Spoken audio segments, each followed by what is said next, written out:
Oh, I appreciate that heads up. it's nice. It's so you can't just ambush, start recording somebody. So it says recording in progress. Hey, everybody, this is Max. I got my friend DJ here, also known as MQ. We're going to talk a little bit about movement, maybe a little bit about aliens, Life. possibly about life as well, which maybe includes both of those. And we've already been chatting quite a bit, and I waited too long to hit record per usual, but maybe we'll save that for like the extra content. That's the exclusive The exclusive, content. Right. Where we talk about solving the economic issues, politics, movement, and world hunger. We'll save that for the extras. I think we had a really good solution. I don't think people are ready for that solution, but I think it was very viable. They probably wouldn't like the solution, but that's why, democracy doesn't work. We know what's best for you. Right. We know it'll fix your squats. Just shove your knees up. Shove your knees out, and by God, don't let your heels leave the ground. No. I mean, that fixed my problem, so it's going to fix everyone else's. I'm doing this for your own good because I love you. Also, I need to be an authority figure and have the answer. And I also need to create problems so I could sell a solution. I think that those two things that you touched on are probably the biggest reasons that people are misinformed, is because people want to protect their illusion of authority, and they need a way to make someone feel like they need them. Mm-hmm. Right. And so it's always from the same reason. The other guy said that to them. It's the perpetuating parrots. Like, most people never have the intelligence or desire to get any context when it comes to training. They just heard some guy that they really like and who sounded really smart and used some big fancy words. And he said, you got to do it this way. And the person was like, well, I really trust this guy, so I'm just going to tell all my people to do it this way from now on too. And I understand why we do that too. It's the same issue with medicine. It's because you need something that is able to be broadly applied. And the more generally correct you are, the more specifically wrong you often are. And you don't take into consideration all of those individual differences. It's like the same how, a lot of people grow up in the same house, but end up in very different economic situations. So there are all kinds of factors, but it's easy to like manipulate people with statistics about training, about economics, about basically anything, because it's all how you compare it. Yeah, I mean, for like the common trainer, you find, I think it all starts with their personal story. Like, they have an issue or they're striving for performance to get better, and they do find that charismatic leader who has the answers and sounds rational and logical. And then on top of that, you have that whole community of the system who is getting results and creating the echo chamber. And then there you have your tribe. And then you have your value to your people, like, I am now a part of this and am equipped with these weapons. And it's hard not to fall into that, right? Because what you have to do is you have to say, okay, these other conflicting and competing systems are also helping people. And all these stories are kind of working, and they're all not working 100% of the time. And it's like that little decision, like, I could choose to be nuanced and maybe not as certain, or I can have the answer. And I think that's where the devil is, because it's always going to be a lot easier for your business, for your self-confidence, for your clients' confidence in you, to have something to wield, the solution.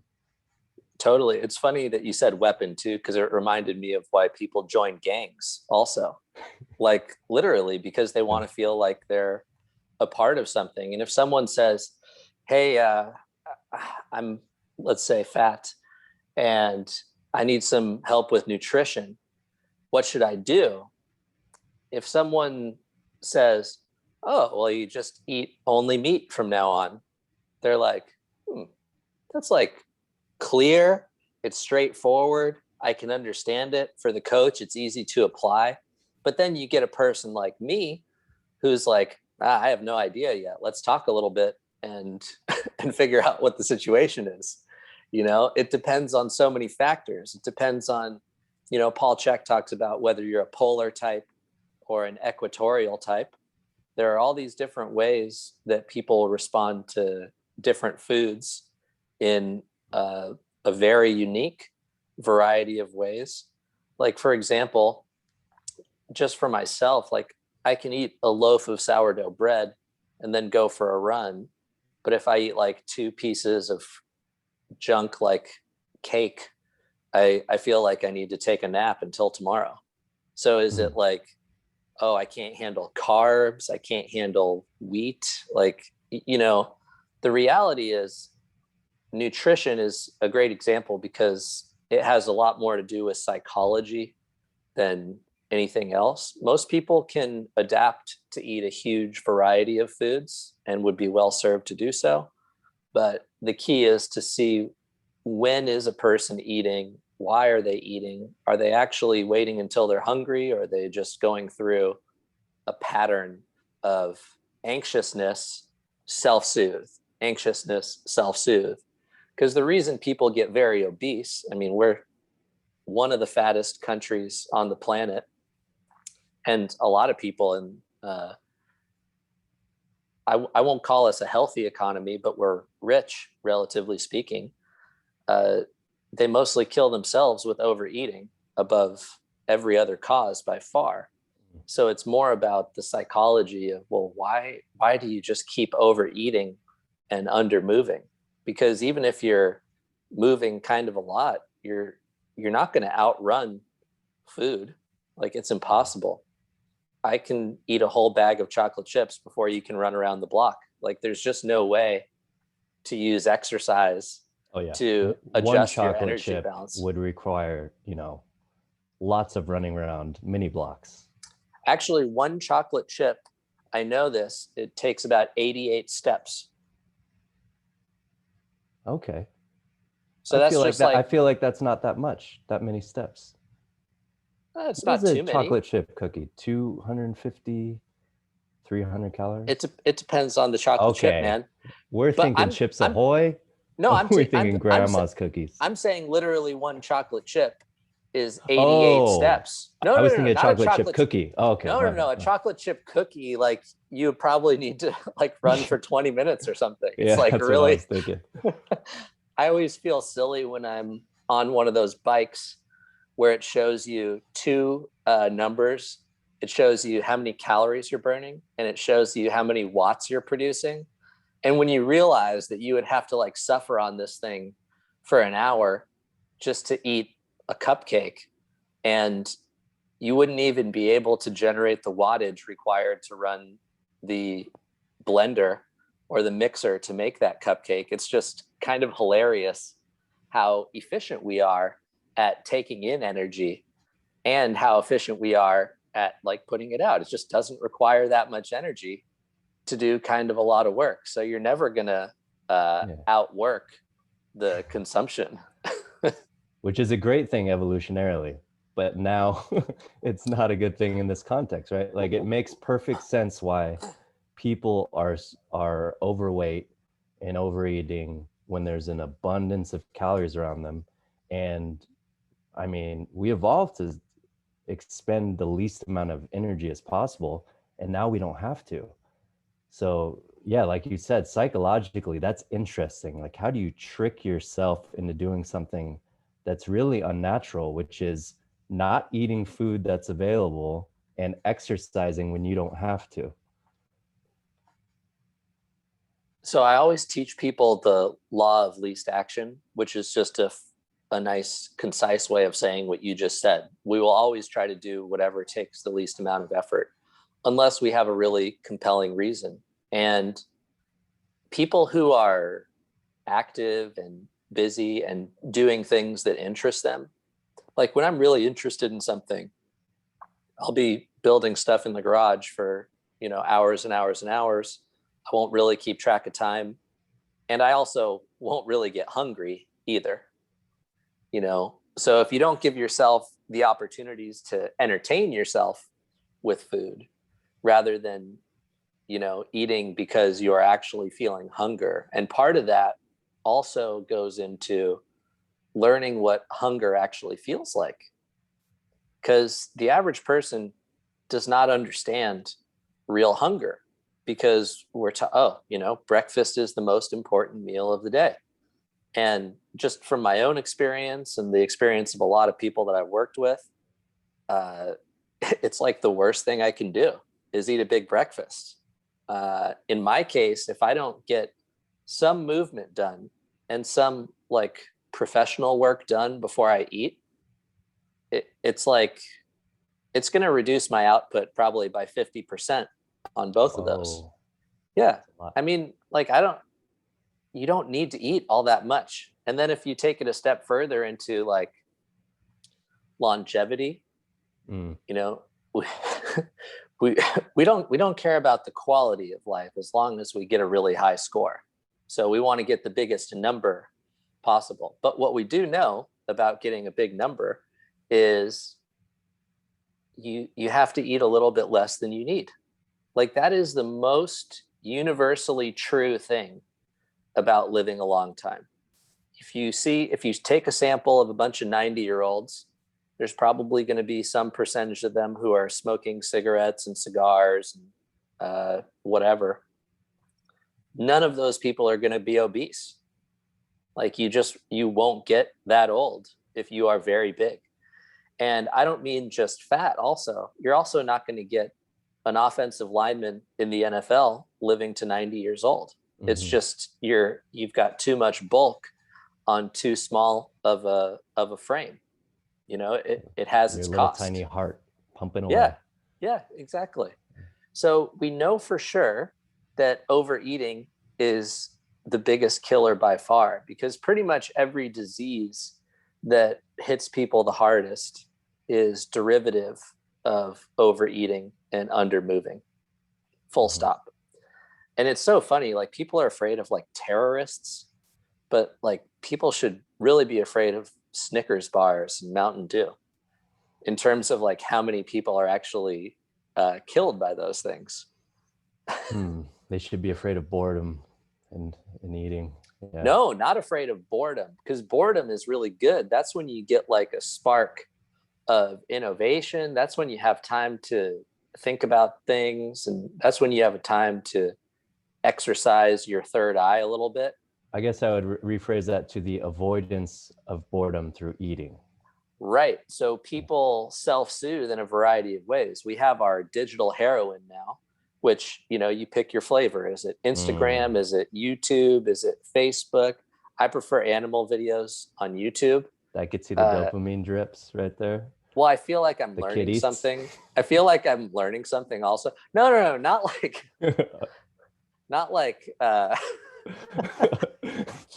cute puppies and kitties. Like I'll watch nature documentaries about leaf cutter ants or something like that, and I'll be like, God damn, they harvest leaves and then they feed a fungus inside their nest and then they eat the fungus. So they're like little farmers. Like that is pretty interesting. And it's not practical knowledge, but I feel like if I'm learning something, then it's okay. And the only way I'm able to not spend like all day, because that's the thing, you don't want to feel shame for wanting these things. You want to feel like normal. Like that's normal. We are the most curious creatures ever. Of course, we would like to have an algorithm curate what we would find the most interesting thing ever. Of course we would. Like, how could we not? So I just have little timers set. Like on my laptop, I have an app that I'll plug again called Newsfeed Eradicator. And you set a timer basically. So anytime I pull up any of these sites, like, because, you know, I took a several year hiatus off of social media, but now I'm back on there. And basically, did it hit harder when you got back on? what do you mean? How was Oh, the high? it was great. Yeah, It was great. okay. Well, and I don't follow that many people too. So I have like, I don't know, 20,000-ish followers, but I follow like 60 people. So it's all my friends. It's all people I really like. So I'm like, oh, hey, How like, dare you? yeah. um, but yeah, it's tough. But without so basically, I click on to the website and there's nothing there. There's no feed automatically. So that's the default setting. So I have to click an extra button and I have to choose how many minutes I want to spend. And then it'll give me that amount of time. And then at 5 minutes, the feed will go away again. So it's just a way to have that like trigger of mindfulness. So yeah, trust me, that's like a really good self-soothing drug. I mean, what's better than whatever the algorithm thinks is the most interesting, or just seeing what your friends are up to? Hey, my buddy DJ is lifting shopping carts over his head. That's pretty exciting. There's nothing better than scrolling TikTok and getting those conspiracy pages where they're telling you about Jeffrey Epstein's island they broke into and saw the temple. Those ones get me. Yeah, you're a curious guy. and yeah, there's nothing you could do with that knowledge, but it's just the dopamine, you know? It's so good. Yeah. Like, we love stories. We love stories so much that even if someone is correct, if their story is boring, we will totally ignore it. It's fun to entertain. I enjoy entertaining ideas that I don't put much weight into or I hold very lightly. But I mean, that's how I view conspiracies, is like crossword puzzles are LARPing for adults in a sense. You're just, how many patterns and dots can I fit together? And I think as long as you know that it's a game and it's not describing reality, then maybe it's an okay exercise to do. Well, we love games. I enjoy them. Yeah. Any kind of game we love. And part of the reason we love it is the physical danger part is gone. You know, you can still have the excitement and that dopamine of like, I don't know what's going to happen next.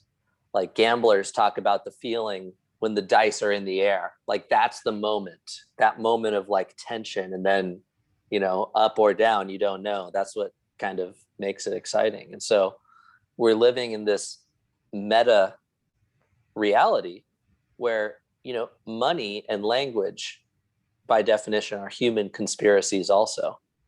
Mm-hmm. That's what's so fascinating to me, is without language, you know, we would just have been destroyed by the other animals. Yeah, it's like religion, you know, gods are given power because of the people's belief. So what the gods say is real and has real life consequences because the people will act as if it is real. Same thing with the paper, the money. It's just numbers in a system, but it can kill people and it could save lives and it could change the world because we all agree and give it power. Right. And it creeps into our reality and takes form. So yeah, that's fascinating. Words too, how crazy. We're mouth sounding to each other right now and getting in each other's brains and shaping our relationship, our thoughts going forward after today. I think it's fascinating. It's completely fascinating. And I liked what you said there because it reminds me of something I've thought about a lot, which is the power of any God is proportional to its believers. So the power, and you can think of money as a type of God. You can think of Buddha, Nataraja, you know, Jesus, Zeus, whatever. I think Odin has kind of gone down in popularity over the last 1,000-ish years, but basically the power of any god is proportional to its believers. And so whatever has the most faith behind it, because that's also what's going to get the most energy behind it, is going to be what makes the biggest difference. I think Anders still believes in Odin, right? I think he's a descendant of Odin's. I heard him doing a prayer in a different language the other day. But going back to that and tying it into nutrition, I think that's why you could rationally think, okay, we need to take in less and move more, or but I think that's why these fads and trends are effective, because people will become carnivore because of the community and because it's almost like a religion. It's the meaning and the story and the power behind it, not so much the actual thing. And I think Right. that's the reason why there's adherence to it, and also why it's not sustainable, maybe, because it's you're living off of this just power of meaning and story. But You're right. maybe it's needed, maybe Yeah. inefficiency, and it's not so much about the facts of biochemistry and all these things. Maybe people just need powerful stories, and maybe depending on the individual, you're more predisposed to a different story or archetype. So maybe this market of different like nutrition uh, gangs that battle against each other, there's people who can try them out, and maybe they just find the one that means something to them, and it Right. creates a habit change. Yeah, you need to sum up, I think what you're saying is you need a story that is a catalyst for action. So you need a story that is compelling enough that creates an emotion to be a catalyst for action. And whether it's South Beach diet or Atkins or whatever, maybe doesn't matter as much as a person getting uh like inspired and enthusiastic about nutrition. And also it's becomes part of your identity. So no longer you're saying, what are you doing to lose weight? Oh, you see, when you take in less calories and your metabolism, you're saying, I am a fill in the blank. And that's so Right. much more powerful, because it becomes Right. part of your being, and you're not going to go back on that because that's who you are. Right. But that also makes it harder for you to get out of something that's maybe harming you, Yeah, you yeah, know? definitely. So there's a risk there in terms of having your identity attached to how you consume food, because there's a lot more to it than say, carbs are bad or carbs are amazing. We can go back uh, through history, like the idea of breaking bread, the idea of sharing food around a fire. So food is not just what you are ingesting, it's the experience that you're creating around that meal. It's how well you're digesting that food, of course, but there's definitely more to it than that. But I can see, once again, people are so in need of feeling belonging.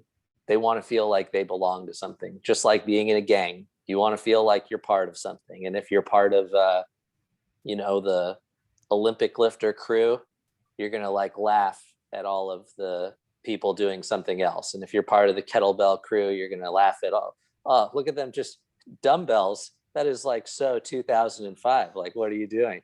Cavemen. So don't you know that Soviet Russia came up with these secret training techniques that are better than anything? I mean, what are you doing? So once again, it comes to that compelling story, and that can definitely be a catalyst to somebody's action. But what you don't realize in the moment is what you are sacrificing. So it goes to like opportunity cost. You're just trying to mimic, because we are the ultimate mimics. Maybe octopus are better at that. They can like change color and texture. And anyway, we're pretty good mimics. And But can you change your mind? I change my mind all the time. Like, I think once you get really expert level at one thing and realize just how dumb you are about everything else, you change how confident you are. Hopefully you change how confident you are about other things. But man, being able to change is much more difficult if your identity is now baked into your food choices. And I think historically, like, the culture would put the meaning and the constraints in for you. So you had the ritual prayer, you did it with community, right? You ate, you weren't working at the time, you put everything else away, like these blue zone communities where it's right. not like they're drinking wine and they're eating good food and there's like carbs, but I think it's the whole ritual around the meals and how it fits and relates to your life, which we don't have in our society really, unless your family kind of Largely not. instilled one. Yeah. Yeah, largely not. I mean, I think a lot of people eat in front of a screen. And if you're going to do that, you should watch something funny so that you're at least in a positive and joyful state while you're consuming and digesting food. Like, you don't want to watch a horror film probably while you're eating. Yeah, yeah. Maybe watch a cooking show. Go on YouTube and watch that girl eat. You ever done that? I have not, but I'm sure I know that wasn't there, I did hear about some like really popular gal in like Japan or something like that who was making like massive money just by having a camera on her while she had dinner, and people would like have dinner with her. Yeah. How was your day, honey? Yeah. I don't think there was commentary either. I think it was no, that's just me talking to the screen. I don't get any responses back. Well, that kind of brings me to something else related to the social media thing, which is that people post things online in order to get one of three things. Because everybody wants love, but if a person doesn't see a path to love, they will try to get power or authority. And if they don't see a path to that, then they will settle for getting attention. And so you can see like just about every interaction, because I call it drone strike discourse, because you're so separate from the other entity. Like when you're talking to someone face to face, a few feet away from you, there are things you just don't do and things that you don't say. But when you're like miles and miles apart and you're on the end of a device, like it's like a drone strike. It feels less personal than strangling a guy to death. Yeah. Just for example, strangling seems pretty personal. I wouldn't want to do that. Not all the way. I mean, jujitsu is fun because you get to half strangle your friends. I think you've strangled me before. Yeah. Yeah. I enjoyed it for what it's worth. Psychopath. Yeah. Yeah.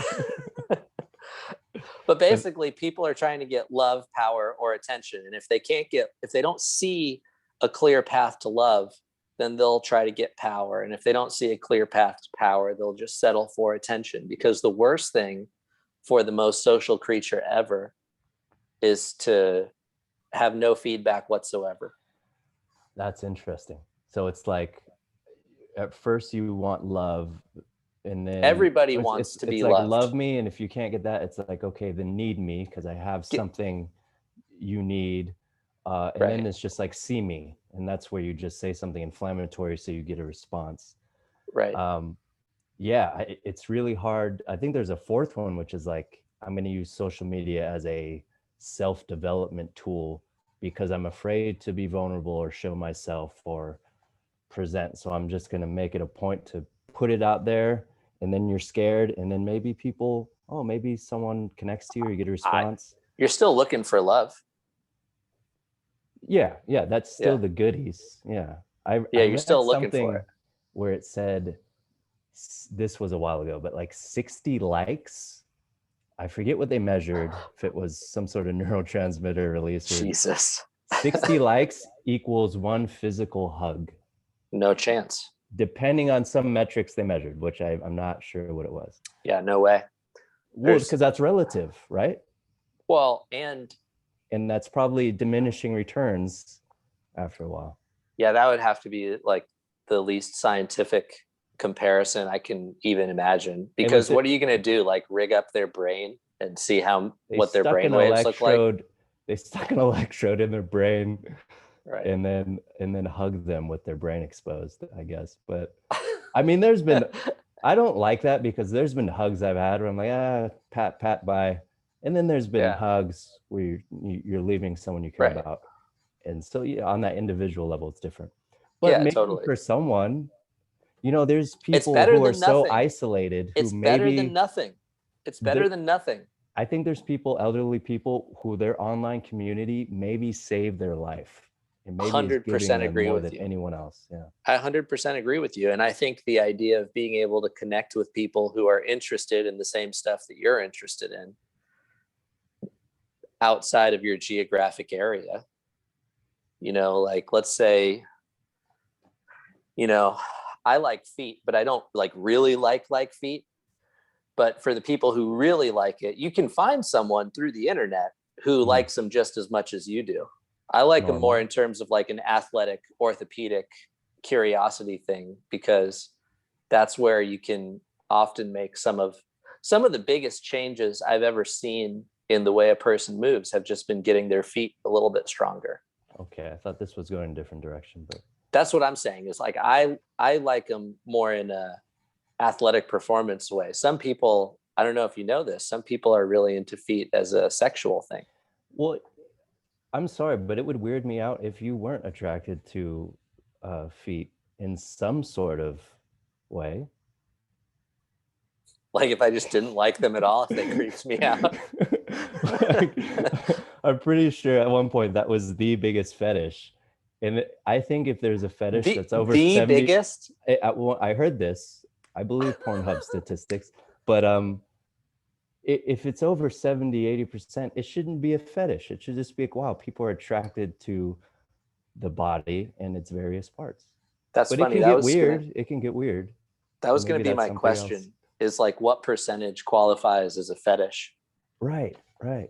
Because like regular intercourse is not a fetish, because pretty much most people like that. 5%.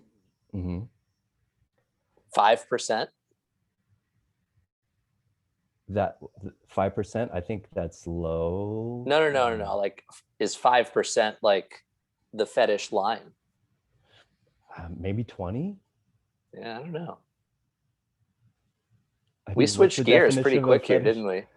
Yeah, because every like homosexuality, it's roughly 10%, right? 10%. That's a thing people are into, and that's great. You don't have to make any more value or judgment calls past that, right? Well, I mean, I certainly don't care what two consenting people do together. Exactly. Yeah. Regardless, I feel like you should be able to marry a blueberry pie and do whatever you want to it. But I'm a very socially liberal kind of guy. As long as the blueberry pie is on the blockchain and has some sort of identity hooked up to the system. So like a number. Yeah. Yeah, we really switched gears in a hurry there. Speaking of fetishes, though, I think we can actually tie that back to fitness. Speaking of blueberry muffins. I'll never look at a blueberry pie the same again after that podcast. I think that's one of the things. I think that's one of the things that gets people really in trouble when they're looking for how to get healthier. Is a person may be looking for how do I get in shape, but then the person with the most compelling story is going to be like essentially someone with a barbell fetish, who's like, barbells are the best thing ever. I love barbells. I hate all these other pieces of equipment. And in fact, they are so inferior to that. So if that charismatic leader gets a hold of that person, they can steer them down a path into their own fetish, rather than having that more holistic perspective of, look, you're a human being, and being a human is a little bit challenging these days because there are all these different stimuli available to you. That being said, here are some of the most important athletic qualities you can develop. By the way, if you're using exercise as a way to moderate the amount of calories that are stored as fat, that's a really bad strategy. You shouldn't use exercise that way. There's all that nuance that they're missing out on as soon as they just accept some like fetish version as fact. Like CrossFit is a good example. Depends on what gym you go to, of course, but CrossFit has become more like a sport than like an exercise prescription. Like, I wouldn't recommend someone just like do CrossFit to be fit. It takes a special type of coach to, put together those movements in a way that is reasonable and safe. And it's kind of a coin toss of whether that happens or not. And I'm not picking on CrossFit. There are so many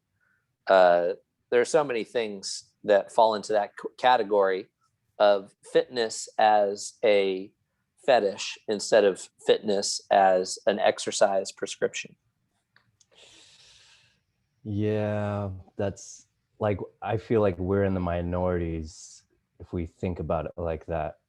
Of course, that's my whole point. Point. We're the ones with the biggest fetish, the weirdest fetish. The fetish of nuance. And once context. Again, but just like the nutrition, I think maybe people need that belief in the sacred barbell or kettlebell, and maybe coaches should specialize in their thing. I mean, I almost see it as like movement. Exercise is kind of like an art, right? Or it's kind of like food. Like, we had the French created this culinary, art, different parts of the world with whatever ingredients they had, and their, location created different foods, and they all had basic things like protein sources and nutrients, which in movement is maybe like there's some degree of mobility and strength and endurance. But I think I like the idea of people being able to go to whatever restaurant or gym they want for an experience. I think the tricky part is when you are told you only are allowed to eat this food, or you have to, these other foods, it becomes a competition when you can just say, hey, this is what I specialize in, this experience, which is a kettlebell workout. Right. Feel free to try different ones. This is what I do. Find what you like. Or, as long as you're getting that movement diet in somehow, some sort of nutrition. So that's how I view it. So I don't really have a problem with the different cultures, which can get culty. I have a problem with the kind of scarcity mindset, like you have to belong to us and just choose one. Well, yeah, once again, you're just exposing your reasonableness, which is what puts us in that minority again. I think there's absolutely no problem with saying, hey, I think barbells are great and that's my specialty. But usually that comes along with, this is the way, or this is the only way to do it. And that's a little bit different than this is the best way, but it's kind of similar. Mm-hmm. I think of exercise or training, which I see as similar words. I mean, most of the time people don't even know what they're talking about because they don't have clear definitions for what they really mean by these things. I see exercise as a session where you're trying to develop attributes. So if you get a good burn, get a good sweat. Yeah, that could be something. Yeah, like there's a desired effect from exercise. And so if you are thinking in terms of the effects, that's one thing. But if you're thinking in terms of the results, like, squat 225 pounds, clean this much weight, now you're caught into trying to mimic the shapes that you've seen rather than having any context. And actually, this is something that you and I think, are really in agreement on. Probably the biggest mistake I've seen people make training wise is where they try to mimic a shape that someone else made, whether the way it looks or how many like pounds are on the bar, which is of course arbitrary. If you want the number to go up, just use like grams instead, and it'll be like a gigantic number and you'll feel really good. And if you feel fat, just measure your weight in kilograms. That's like a surefire way to have a smaller number. Or use straps and knee sleeves and steroids, and the number will go up. Yeah, just put yourself in like a rubber suit, then you'll be able to lift tons of weight. But the big difference, and Anders and I talk about this all the time, is the shape versus the link. So, for example, in a squat, I have personally done, and I've seen many of my students over the years do a squat where I'm like, looks great. It's full depth. I was told full depth is good. I think we all agree that if a squat goes all the way down, that's a good squat. If the knees are pointing to the outside, that's a good squat. And so I'm basically like a child playing which of these things is not like the other. And I'm going, okay, that was what the pro guy did over there.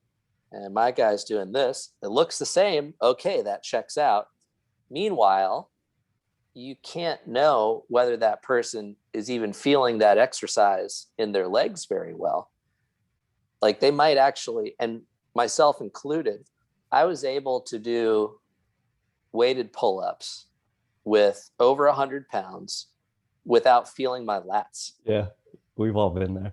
I was just like using my teres. It's just like, and I was strong, very, very strong, but I'd never taken the time to build the connection between the different parts of the kinetic chain and ensure that they were all working together harmoniously. And I think that that's something that you have experienced as well. I would say that is probably in strength training, the biggest mistake one can make is getting so focused on what the external result looks like that you have no concept of the internal intermuscular connection of that kinetic chain during any of these movements, whether it's something simple like a row or a press, or something more complex like a squat or a clean or a lunge.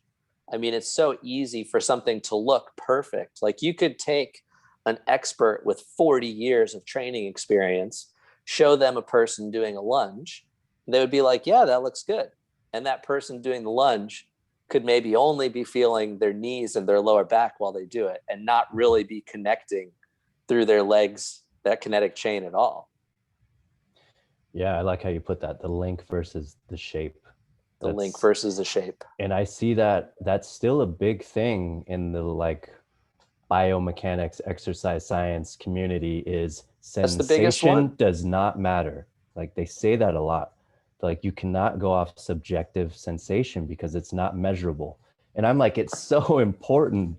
Like the individual, your client's body is so much smarter than you will ever be as a trainer. And you have to listen to the feedback that it's giving you.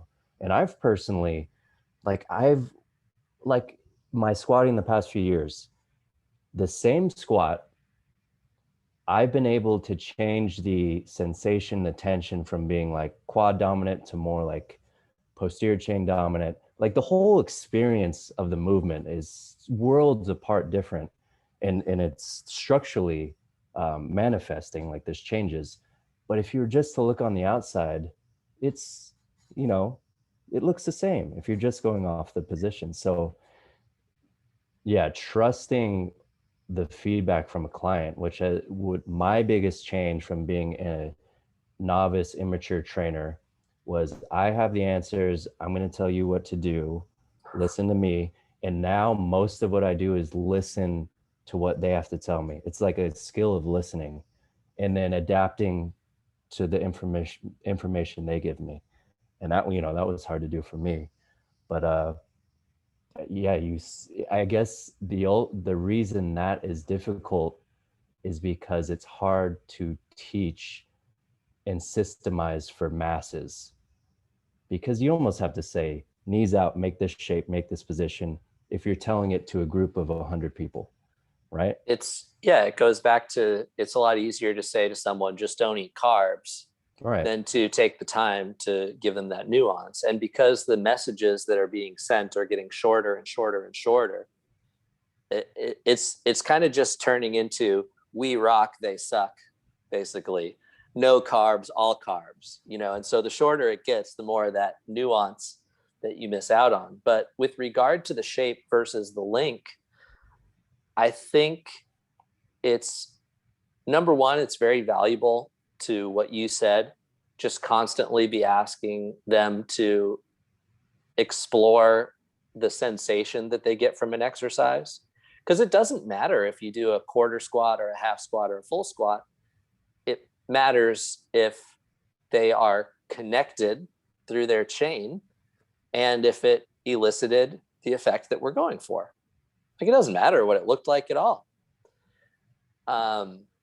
And it's very valuable to have some tools in your tool belt where you can make it easier for people to feel certain things. So you artificially change. A good example is you loop a band around someone's waist and you anchor it behind them. So they have to squeeze their hips forward just to stand upright. It really changes the deadlift or the swing or something like that. So now they have some sort of external stimulus that encourages them to make that connection. And, you know, the other alternative to that is muscle control practice. And there's that guy Maxick who weighed like 150 pounds, little German dude, and he could military press 150 pounds with one arm. And most of what he did was like squeezing in different positions. So building up that muscular control is another one of those ways that you can focus on building that link. But per usual, because our culture is so focused on stories and externalities, it's just not very sexy to be like, okay, here's what we're going to do to start. You're going to spend 5 minutes posing. You're going to spend 5 minutes like trying to squeeze just this muscle. See if you can contract just that muscle. Now see if you can contract it, focusing on initiating the contraction from the insertion instead of the origin. So like take core training for an example, which has got to be the most abused type of training there is, because it's also the externality that people crave the most. Like, we just think that bumpy stomach muscle look is so damn sexy. Whereas the Aztecs were like, the best thing you can be is a fat guy on a throne watching heads roll down the steps. Anyway, so core training really sucks, but there's no room for learning how to control your abdominal muscles, or, you know, roll your stomach from top to bottom or bottom to top. And yeah, it's pretty interesting. We get caught in this trap of trying to make the shape, and it's just not sexy enough to build that connection, because you don't lift any more pounds right away. There's no pounds being lifted. In fact, a lot of the time you have to lift way less weight. I mean, people would be surprised that I do most of my pulling exercises now with my feet on the ground. Like, I rarely do actual pull-ups anymore. I do some climbing, you know, I climb a tree and I do some odd angled pulls, grabbing onto a branch with my feet planted on a tree. And of course, the correct way to do a pull is to keep your elbows in, and your hands should like touch your nipples or something like that. But I get such a better No rep. contraction. Yeah, no rep. I get such a better contraction when I'm doing stuff in either like an assisted squat type of a pull, like the squat hang, which is, I wrote an article called The Best Exercise for Human Mobility, and that's still one of my most popular ones. And it's squat hang pull-ups. And you set up a pair of rings right around shoulder height, and you basically work your way up and down like a 3D printer. You know, you initiate the pull, you let your elbows flare out to the side, you bring them back all the way in, you come up a little bit higher, you go all the way out to the side, you bring them all the way back in, and you kind of work all the angles of adduction, bringing your elbow across, and abduction all the way out. And you get such a strong connection to your lats, to your pecs, to the different parts of your back muscles and biceps. And then just different angled rows with a set of bands or a cable stack is really a beautiful thing. You know, you end up uncovering all these different ranges and strengths and muscles that you would never be aware of if you were just following like here's like a do more pull-ups program. And it's like, that's psychotic almost. You ever see the people who have the pull-up records? They got no lats. And it makes sense because, you know, you're not looking to stimulate muscle while you're doing it. You're looking to be as efficient as possible and do as many, complete the task. And yeah, that's a external thing you could measure versus an internal practice, which is why I like machines. Like, it goes back to Maxic's, you know, pretty much his muscle control program is flexing, like isolated flexes. And when you reduce the, I guess, the external constraints with the machine, you're able to just hone in on that flex. And I think machines get a bad rap because you don't see that external movement. But I think it's really valuable for people to connect to their bodies and then use it outside of that eventually. But yeah, I'm in the same boat with you. Pull-ups, I think cable pull downs, things like that. I did an experiment the past year during the pandemic with some clients. We took out all body weight movements, which is I used to, for beginners, it used to be a lot of body weight stuff. But I started thinking like, yeah, I mean, there's the barrier of someone's weight they have to handle. There's a barrier of like the balance of the core, which in a way is a good thing, right? You're syncing your whole body and coordinating your whole body to accomplish the movement. But if we just remove all that and maybe do on the bench, have a dumbbell or pull downs and get them to connect and then get them really strong. Surprisingly, I had a guy who just busted out 5 pull-ups for the first time in his life after just getting stronger and getting more muscle. Same with dips and push-ups. So I'm not surprised by that at all. Yeah, it makes me think maybe, you know, that was a bias I had before, was the importance of the movement that you can express and display with your body weight and control versus just giving your structure more the capacity. Stimulus. Yeah.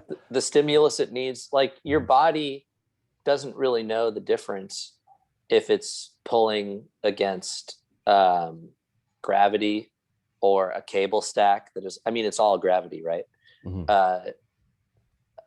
Although bands are like pulling against energy from the sun that's stored up in there. It's pretty far out. There's a Feynman lecture. He talks about the power of rubber bands and how it's basically stored solar energy. It's worth taking a look. Anyway, so your body doesn't care, but it's funny, especially with pull-ups, because there are 2 things I want to say. One, psychologically, being able to do 1 pull-up versus 0 pull-ups is really valuable. I think the ability to like pull yourself up onto something is really powerful stuff. However, when a person can do 0 pull-ups, you see all these like crazy programs to get them to do a pull-up where they're on the freaking pull-up bar all day. They're like jumping up and doing negatives. Mm-hmm. And you would never do that for like a deadlift or a squat. You would never load the barbell and set up some safety pins. Like, let's say you could only squat 50, but you wanted to squat 100 and you weighed 100 pounds, just for the sake of argument. You wouldn't like load a barbell up to 100 and work negatives, dropping it down to the pins, unload it and put it back up there.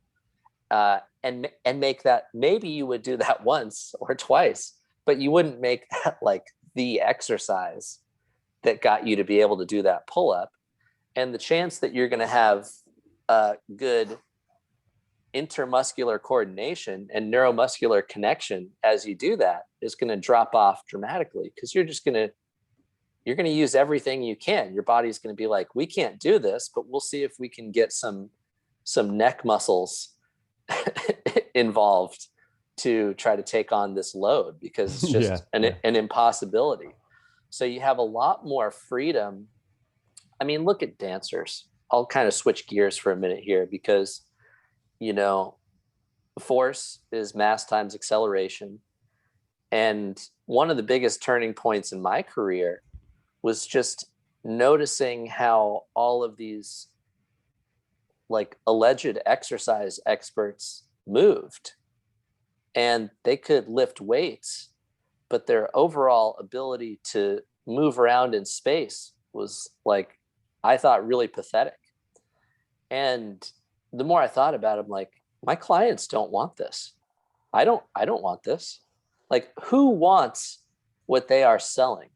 You would have to tell a really compelling story to get someone to believe that squatting more weight is a good idea.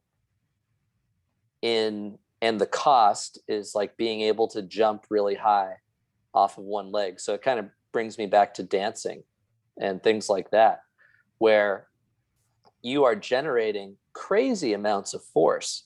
You're getting your legs really strong in a lot of different angles and positions. And I always, I like this little joke. It's a grand plie in 5th position is a basic prep for ballet. And it's also a physical therapist's nightmare that will break your knees, because you have your legs.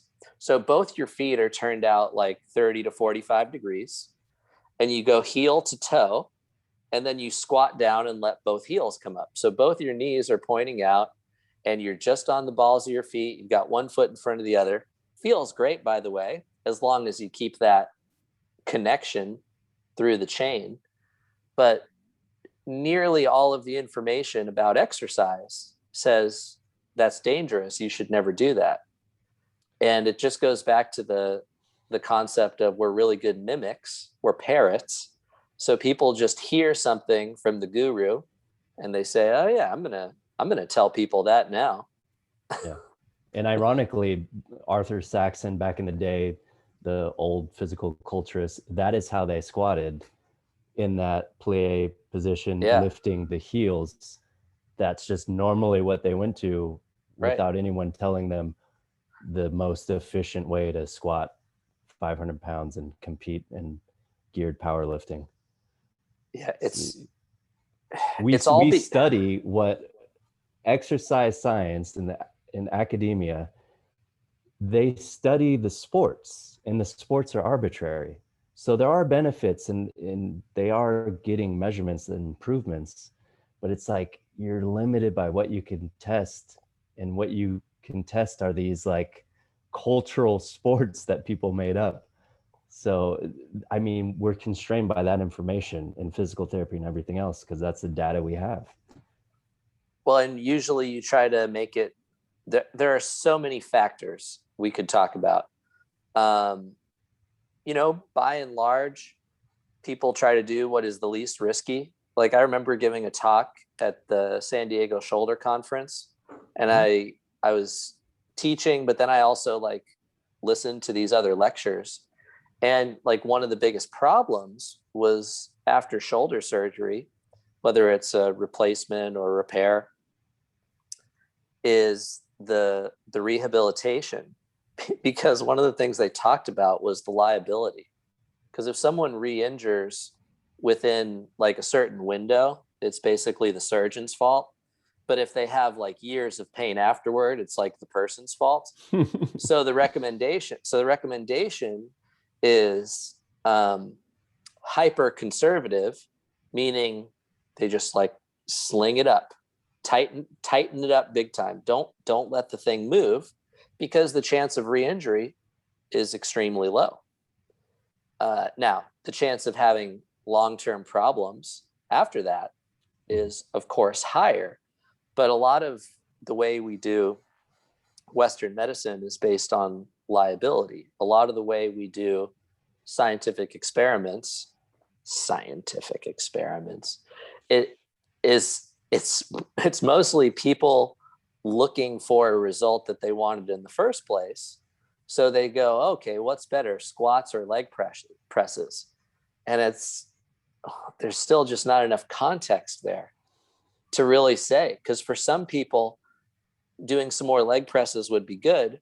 But in both cases, I would say this was a terrible program, and you could have made a lot more progress doing a third thing that we'll never hear about. So all of these statistics that are cherry picked, it's very difficult to find where your potential is. And it kind of reminds me of the 4-minute mile phenomenon too, because as soon as you believe one of these like holy texts, then you're like, okay, that's the ceiling, that's the limit. If I do this, it will hurt. And once again, these folks typically have the best of intentions. So they say, well, a lot of people have knee issues, so if we put their weight really far back on their heels, then we can just avoid that problem. And it's not a good thing to do, but in the short term, they're at least off the hook. And then if someone says, oh, my knee kind of hurts, they're like, oh, well, you must have done it wrong. Just get further back on your heels. Meanwhile, what we're talking about, all that nuance, is totally out of the equation. Yeah, that's physical therapy.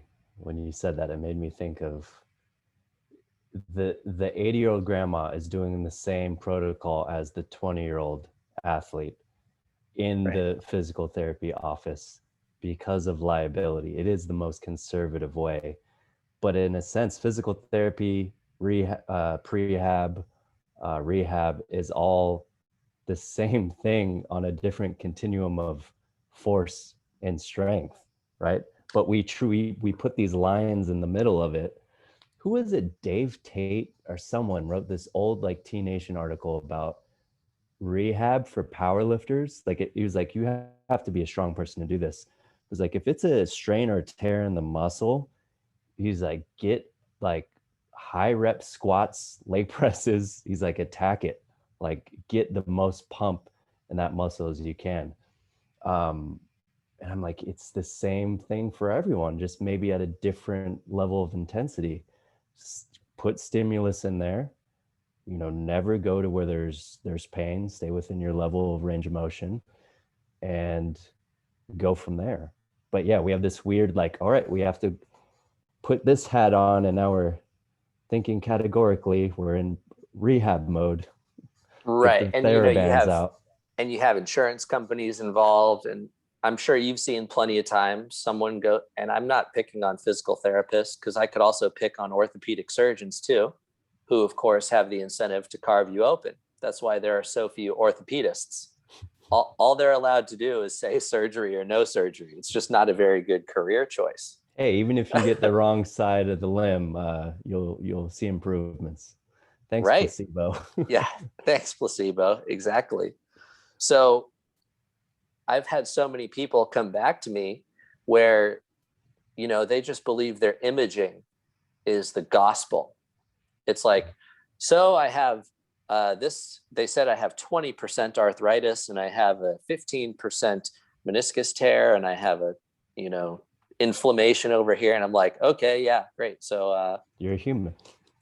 but what always happens, or what often happens, not always, because there are a lot of really good physical therapists out there, way smarter than me, probably even listening to this eventually. And what I hate though is like someone will go in and they'll have like injury X. So then they will be presented with rehab recipe X, right? So someone has like, I'll just use meniscus again. Someone has meniscus tear, so they get the meniscus protocol. But I love that's that one. that's really You get the Swiss ball squats against the wall, the monster mini band walks, but once again, there's star like drill. there's zero context there, because the reason, the root cause that someone might be having a problem there could be very different for different people. So once again, it has to do with that cookie cutter McDonald's type of assembly line approach where, you got disc herniation. Well, even though that's really normal and a lot of people have disc herniations, we're going to give you this disc herniation protocol, and we're going to tell you that your problem is definitely caused by this disc herniation. So we're going to give you this specific recipe for this specific injury, not paying any attention to the fact that most people who have a herniated disc experience no symptoms whatsoever. Mm-hmm. So yeah, once again, it's content without context, and it's trying to basically fit everyone into the same mold for repeatability and homogeneity. Yeah. It's literally a lot of these chain physical therapy offices that are insurance based. There's a lot of good ones, but the ones that just set up shop and run people in and out, there's a printout paper they give for knee, and it doesn't matter who it is. The PT assistant is like, all right, here's our 5 drills. And I think a lot of times it's just you're telling them they're probably getting some sort too. of movement because there's time. Like, okay, take it easy. Don't go back to your sport or regular routine until these 3 months. So it's removing things that could potentially cause harm, and you're giving it time. And those 2 things alone, you probably will feel a little bit better, right? Totally. But I have a question for you. I had this conversation with a friend. I'm the one asking the questions, DJ. Oh, shoot. We're having an interview. I'm just kidding. I don't even know if I've asked you a question yet. Where am I? I just came back into the room. Yeah. So, okay, let's say you're the chancellor of fitness. You're the head of fitness. Can I be the emperor of fitness? The emperor, the czar of fitness. Would you choose to put a governing body that regulates trainers and establish one, kind of like the FDA for supplements people put out? Or would you leave it as is, kind of an open market where anyone could try things out? If I were the emperor of fitness, I would not force people to exercise the way that I say is the best, but I would definitely have that information available, because ultimately I think if you want to go take a dance class 5 days a week and that keeps you active and healthy, then you should be free to do that. You don't ever, that's the thing about longevity. You don't ever have to pick up a weight in your life. I think it will likely enrich your life if you're able to pick up something heavy and take it for a walk or do a few squats with it. But it's pretty unnecessary if you're still able to move well and walk around and hike and climb trees or run around, whatever. So no, I wouldn't regulate that, because I just, that would be so much weirdness that doesn't seem appropriate. Mm-hmm. I would definitely make the information available, though. I mean, I don't know what kind of powers I get with this title, but anything. This is fascist. movement culture. So I'm in charge of all exercise.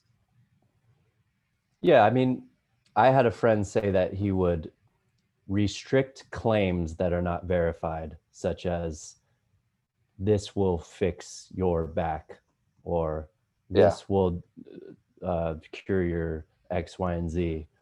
Huh. And then I was even worried about that because it's like, okay, so who's the one checking the claims, right? Because there's even amongst fitness authorities, there's so much conflicting claims. Right. So yeah, that's a rough one. I take the Yeah. libertarian view, like I mean, basically, anytime you force people to do something a certain way, historically speaking, it almost always makes it worse. mhm. Yeah. Yeah, that's what we were talking about in the beginning. Yeah. I mean, I read too much. Too much. Yeah, I should probably live my life a little bit more instead of reading books that other people wrote, but it's a good shortcut to learn about things. And just the meddlesome nature of human beings, like with the best of intentions, they often just make things so much worse. So, I mean, the takeaway is just stop trying and speak your truth, live your best life, and lead with love. Are you just like reading some like fit tea girl's Instagram right I now? was on Pinterest. My bad. Now, I mean, if there is a takeaway for exercise, it's to approach it with curiosity and to focus on the connection rather than the external link. Like what else can you really do? And by exercise, you meant life. That was beautiful. Oh, Whoa. I feel like you just taught me something through myself. I was inside you. That was Wow. beautiful. Well, where do we go from here? I think that's where we end it. I think that's where we got to end it. That was fun. That was Thank you. awesome. Thank you, DJ/MQ. Thank you to everybody who decided to listen to this in the future. I am your host, Max, and Your fitness czar. I'm the emperor of fitness. If we Who's had to choose one, I would choose you. I think I would do a good job. I think because you would be sort of reluctant, but you're the most practical person in the fitness industry.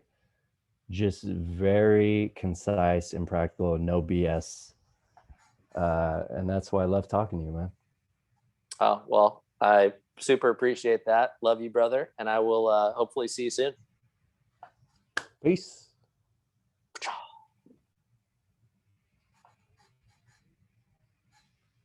Boom.